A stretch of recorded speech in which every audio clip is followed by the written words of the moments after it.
Assalamualaikum warahmatullahi wabarakatuh. Jumpa lagi rekan-rekan dengan Kang Sam dari Bandung. Bagaimana kabar hari ini? Sehat? Alhamdulillah kalau sehat. Bagi rekan-rekan yang sedang menunaikan ibadah puasa, selamat menunaikan ibadah puasa dan selamat mempersiapkan buka puasanya. Mudah-mudahan puasa rekan-rekan dan keluarga semua diterima oleh Allah Subhanahu wa Ta'ala dan menjadi ladang pahala yang besar buat rekan-rekan dan keluarga. Masih dengan tema verifikasi administrasi dan faktual partai peserta pemilu 2000, calon partai peserta pemilu 2024. Salam keadilan, salam persatuan. Era baru, semangat baru, energi baru, dan semuanya serba baru, pengurus baru. Walaupun masih ada muka-muka lama, termasuk seperti saya, pengurus baru dengan muka-muka lama. Bagaimana rekan perkembangan DPC? Sudah terupload semuanya? KTA apakah sudah terupload juga semuanya? Persyaratan yang lain mungkin yang belum mengupload atau masih membereskan, mudah-mudahan diberi kelancaran, mudah-mudahan diberi kekuatan dalam mempersiapkan itu semua. Oke, ada satu pembahasan, 2 atau 3 lah, nanti berkembang aja rekan. Yang pertama yang perlu saya sikapi sebagai kader Partai Keadilan dan Persatuan, kader ya, bukan pengurus, kader. Saya kader PKP. Saya lepaskan kalau lagi seperti ini, saya lepaskan posisi saya sebagai pengurus. Saya kader PKP Jawa Barat yang kebetulan berdomisili di kota Bandung. Salam untuk rekan-rekan kota Bandung, Kang Haji Endang, Mbah Haji Ipik, dan rekan-rekan semuanya. Salam juga yang paling dekat ini, yang saya salam ini, DPK Kota Cimahi, Mas Karyadi yang mungkin sekarang masih ada di Sumatera Selatan, Ketua Kota Cimahi, terus beserta sekretarisnya Bu Indah. Nggak tahu nih kalau bendahara-bendaharanya saya nggak begitu familiar. Salam juga rekan-rekan DPK yang lain yang selalu kontak, selalu koordinasi dengan komunikasi, bukan koordinasi karena saya kader, komunikasi dengan saya, Kabupaten Bekasi, Kabupaten Bandung, Kabupaten Purwakarta, Kabupaten Cianjur, Subang, Indramayu, Sumedang, terus senior saya Mang Dede Mulyana dari Majalengka, rekan saya juga Kang Egi dari Garut, dan juga Kang Dudi Kota Tasikmalaya, sahabat saya juga yang dari Tasik, Cep Ridam. Gimana Kang Ridam kabarnya Kabupaten Tasik? Semangat ya, semangat. Tak lupa juga Ciamis ini, Ciamis Kang Samsul yang selalu memanggil saya, siap komandan, tak komandan apa gitu. Kalau saya di Facebook ada tuh, Komandan Pucuk Jajaran gitu. Gitu. Kalau disingkat, nah itu karena saya bikin karena saya memang orang Jawa Timur, hasil Jawa Timur gitu. Jadi Komandan Pucuk Jajaran. Jadi kalau disingkat Tancuk Jaran. Dan juga rekan-rekan dari Pantura. Pantura udah disebut. Bogor. Ya, Bogor Raya. Cep Randy, anu Kasep Tea. Terus Bang Ahok dan Habib Khairun, juga Kabupaten Bekasi, Habib Dani, terus Bang Dival, sekretaris yang selalu juga komunikasi dengan saya. Salam keadilan, salam persatuan. Mudah-mudahan sampai detik ini rekan-rekan semua masih sehat, masih semangat untuk berjuang bersama-sama kader-kader yang lain membesarkan partai yang kita cintai ini. Sampai sejauh mana rekan-rekan? DPC sudah terupload semua, DPK SK DPC, KTA udah sampai sejauh mana? Gitu. Saya hanya bisa support doa karena hanya itu yang bisa saya lakukan untuk rekan-rekan. Gitu. Supportnya doa saja. Mudah-mudahan sebelum tanggal 15 ini udah beres semua.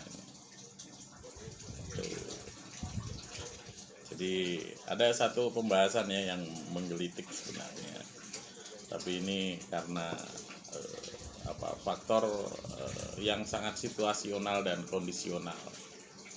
Rekan-rekan tadi juga ada beberapa, saya hitung 5 atau 6 DPK yang menghubungi saya masalah pembentukan DPC ini ya kalau kita lihat dari struktur organisasi DPC ini adalah gugus tugas yang harusnya sangat solid untuk perjuangan kita nanti, Dewan Pimpinan Kecamatan. Kenapa saya bilang seperti itu? Karena inilah yang nantinya jadi pengurai suara. Jadi untuk kita jangan berbicara jauh lah, suara. Untuk verifikasi aja lah paling dekat gitu. Karena teman-teman DPC lah yang seharusnya mensuplai KTP untuk dijadikan KTA. Tapi ini dengan segala situasinya, dengan segala kondisinya memang kebalik, KTA duluan, DPC belakangan. Tetapi saya juga hargai juga rekan-rekan yang sudah membentuk DPC dari awal dan memang benar-benar sesuai dengan pembicaraan sesama kader waktu itu, bahwa ketika kita memerlukan 1000 KTP, kalau kita punya 30 DPC saja, ya tinggal dikalikan DPC 1 DPC menyerahkan 50 KTP, kalau 30 ya udah 1.500 kan gitu. Itu teori ya. Teori yang sangat gampang kita ungkapkan, kita jadikan bahan pembicaraan ya. Di mana-mana kalau teori itu memang gampang, prakteknya setengah mati. Gitu. Ya kalau teorinya sama juga kalau dari ukuran organisasi ini, partai ini yang paling atas juga sama juga, ketika DPN juga dibebani harus 100% membentuk DPP, itu juga susah, harus diakui itu. Sama juga DPP membentuk 27 kota kabupaten di Jawa Barat, ini juga bukan pekerjaan ringan. Dan saya yakin juga teman-teman DPK juga membentuk DPC yang solid itu juga jauh lebih susah gitu. Karena DPC ini adalah ujung tombak dari perjuangan nantinya. Kalau kita lihat dari keberhasilan rekan-rekan partai yang lain ya, kalau mau belajar dari partai yang lain, bahwa kesolidan dari DPC lah yang menjadi barometer kemenangan. Makanya dari awal sebagai kader, sesama kader, kalau kita diskusi, saya selalu berbicara bahwa bentuklah DPC sekuat mungkin dan selengkap mungkin. Tetapi ya ini teori kan, teori. Kita berbicara teori memang juga gampang. Nah, ini loh, nanti verifikasi ini A, B, C, D, E, F, G, gampang, teori.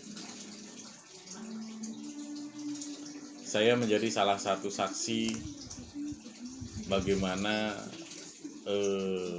proses verifikasi ini tidak segampang yang kita bicarakan biasanya, tidak segampang yang kita obrolkan di warung-warung kopi. Kenapa? Ya, makanya saya bisa bicara seperti itu. Ini berhubungan dengan partai-partai yang bertarung di setiap pemilu di Indonesia ini. Partainya juga itu saja, partainya yang besar-besar gitu, yang sudah bisa melewati PT 4%, jadi akhirnya tidak terverifikasi. Tetapi perlu diingat, ketika mereka verifikasi itu juga mereka benar-benar sudah menyiapkan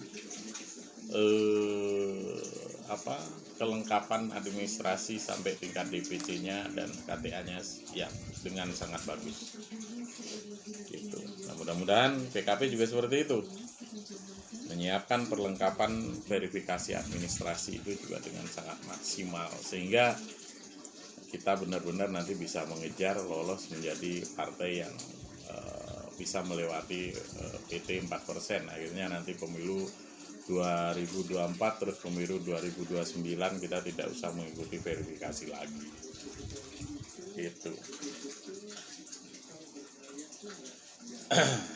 Itu masalah verifikasi. Yang kedua, ini kita berbicara masalah yang tadi juga beberapa rekan masih mempertanyakan tugas dari seorang LO dan bagaimana penunjukan dan surat tugas LO gitu.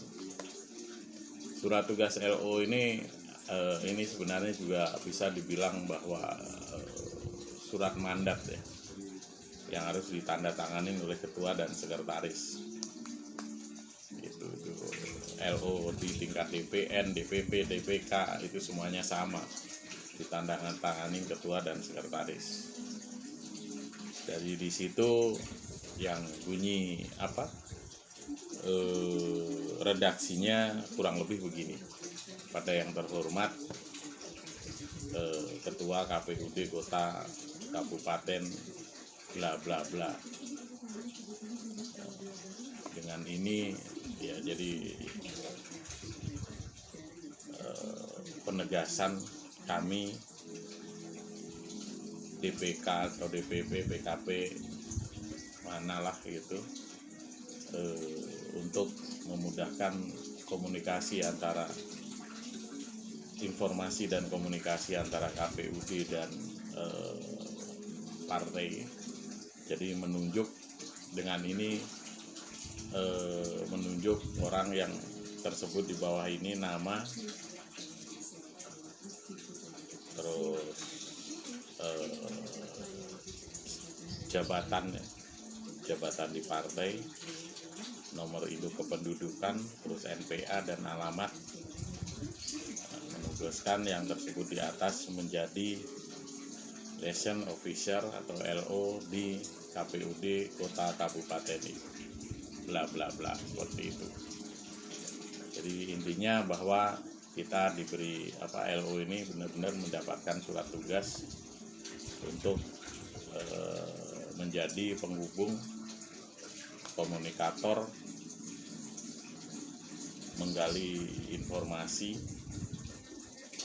dan ya dengan kepentingan gitu, kepentingan apapun itu gitu. Partai nanti gimana situasional dan kondisional. Jadi LO bukan ini, jadi bukan surat tugas untuk mengikuti rapat, tidak. Jadi ketika kita sudah menunjuk bahwa si A ini kita tunjuk menjadi liaison officer, setiap rapat itu sudah tidak usah kita mengirimkan ini surat tugas lagi bahwa si A ini untuk mengikuti ini di sini. Soalnya bahwa undangan itu memang untuk LO gitu. Kecuali kalau kita memang belum resmi mendaftarkan LO kita, ya kita nggak dapat ini, biasanya surat dari KPUD atau KPU itu ditujukan ke pengurus, ketua atau sekretaris, dan akhirnya menunjuk si A untuk mengikuti rapat koordinasi dengan KPUD di ini gitu. Tapi kalau kita sudah menunjuk bahwa jadi menugaskan pengurus ini untuk menjadi LO, kita nggak usah lagi memberikan surat jalan lagi, karena LO di mana-mana sudah ada grupnya begitu, ada grupnya LO. Jadi otomatis tanpa undangan itu nanti gitu. Tanpa undangan. Ya kalau masih ada undangan itu karena memang belum ada LO yang terdaftar di sana gitu. Gitu. Jadi belum terlist sebagai LO. Tetapi orang yang udah pernah datang rapat koordinasi pasti dimasukin di grup LO gitu. Gitu rekan-rekan, masalah LO ya. Yang kedua, kalau LO saya pikir gampang lah, ini permasalahan kecil, harusnya nggak usah ini. Untuk rekan-rekan DPK semuanya saya pikir sudah pernah minta ke saya untuk bagaimana redaksi surat penunjukan sebagai liaison officer gitu. Nah yang ketiga, masalah aturan baru ya. Walaupun ini saya juga heran gitu, di setiap apa yang kita terima dari KPUD itu kok berbeda. Apakah kita yang salah menerima informasi, menangkap informasi, atau itu saya juga nggak tahu gitu. Kemarin hasil koordinasi dengan KPUD Jawa Barat itu bahwa pendaftaran itu dilaksanakan oleh Dewan Pimpinan Nasional. Nah nanti kita jadi pendaftaran, jadi daftar gitu. Jadi resmi mendaftar, partai ini resmi mendaftar ketika kita sudah submit sipol itu dengan KPUD. Jadi gitu. Kalau kita sekarang ini kita baru diberikan user ID ya, gitu, akun sipol di DPN. Nah setelah itu nanti begitu kita udah submit, berarti perlengkapan kita anggap lengkap semuanya, kita submit ke sipol itu dengan KPU, otomatis hari itulah kita mendaftar. Nah apakah nanti akan diikutin dengan pendaftaran oleh DPK ke kota, kabupaten, dan provinsi? Tidak harus gitu. Tetapi kalau ada yang mau menyaksikan ya maka, soalnya juga itu memang pendaftaran submit itu kan dilakukan oleh DPN, Dewan Pimpinan Nasional. Jadi mau didaftarkan jam berapa itu soalnya 24 jam gitu. Tapi cuman memang kita juga bisa, makanya di situ balik lagi posisi LO gitu. Jadi kita sudah bisa berkomunikasi dengan KPUD setempat, soalnya begitu kita sudah melakukan pendaftaran, otomatis sipol itu sudah terlink dengan KPUD kota, KPUD provinsi, dan KPUD kota kabupaten. Itu yang penjelasan dari KPUD ketika rapat koordinasi di Gedung Sate gitu. Nah terus Ya kita memang dari awal kita udah diminta, kenapa kita diminta untuk melengkapi persyaratan sebagai pengenalan ke KPUD dengan mengirimkan persyaratan-persyaratan yang dimaktubkan di Sipol, persyaratan administrasi ya. Jadi dari ADART, SK Kemenkumham dan segalanya lah, rekening itu itu gitu. Itu memang dibindel, diserahkan ke KPUD. KPUD kemarin yang belum menyerahkan ADART itu juga minta gitu. Minta semuanya memang minta gitu. Itu sebelum pendaftaran diminta. Nah terus kita menghadapi setelah kita sudah submit pendaftaran ya kita tinggal nunggu proses verifikasi gitu. Pendaftaran kan juga berjalan terus, Sipol juga kekurangan dan segala macamnya bisa terus itu. Nanti ketika di verifikasi awal ada kekurangan ini, nah itu disampaikan ke partai. Nah disitulah fungsinya LO itu di situ. Katakanlah gini, di Jawa Barat mengirimkan SK DPP-nya kok tidak sesuai dengan SK yang ada dipegang oleh kita. Nah itu kan nanti perbaikan lagi kan gitu. Jadi memang harus ada kesamaan SK antara SK yang diupload oleh DPN dengan SK yang nanti diverifikasi. Begitu rekan-rekan. Jadi jangan khawatir kalau dulu kita memang menyerahkan berkas berkontainer, sekarang enggak, semuanya serba digital. Itu masalah verifikasi yang saya tangkap dari hasil koordinasi dengan KPUD. Mohon maaf kalau ada perbedaan yang diterima, tapi itu yang saya terima gitu. Terus semua bahan yang saya terima dari KPUD saya share di grup kan gitu.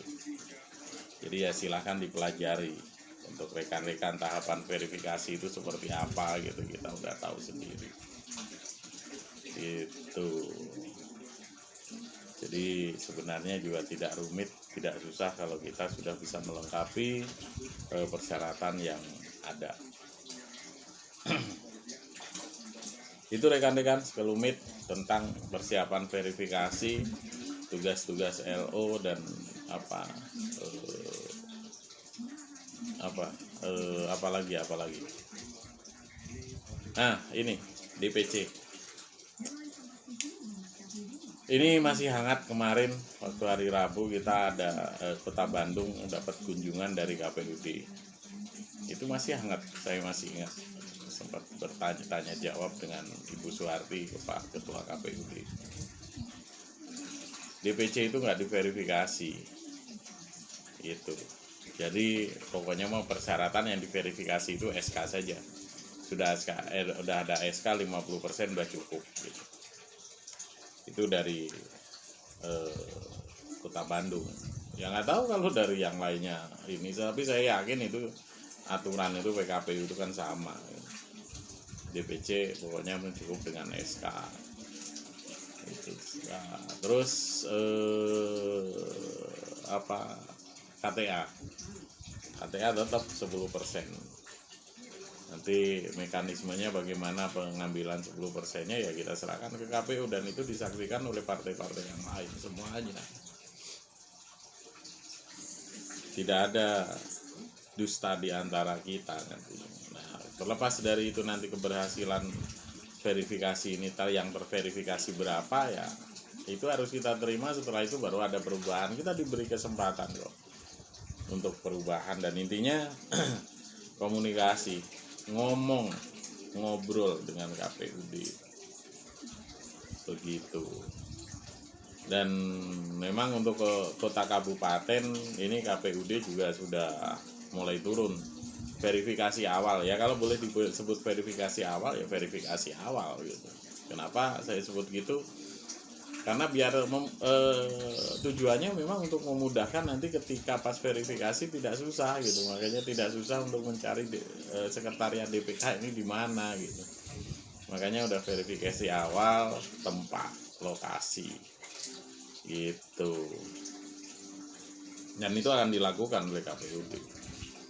Begitu juga oleh KPUD Jawa Barat mungkin juga akan dilakukan.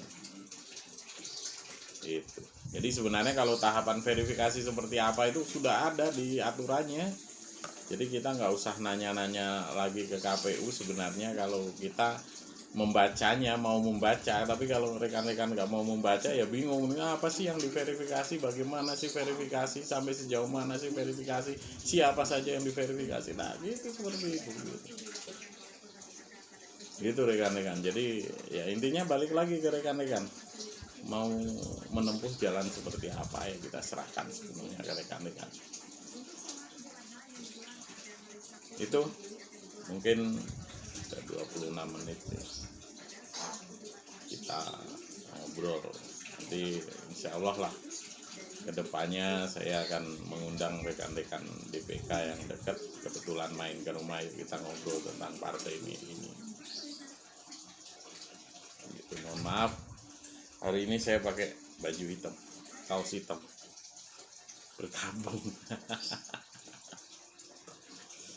Itu tidak pakai merah. Tapi jangan ragukan, di belakang saya masih merah putih, ada kuningnya juga tuh.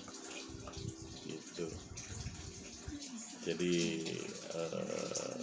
mudah-mudahan tidak mengurangi makna yang terkandung di dalamnya.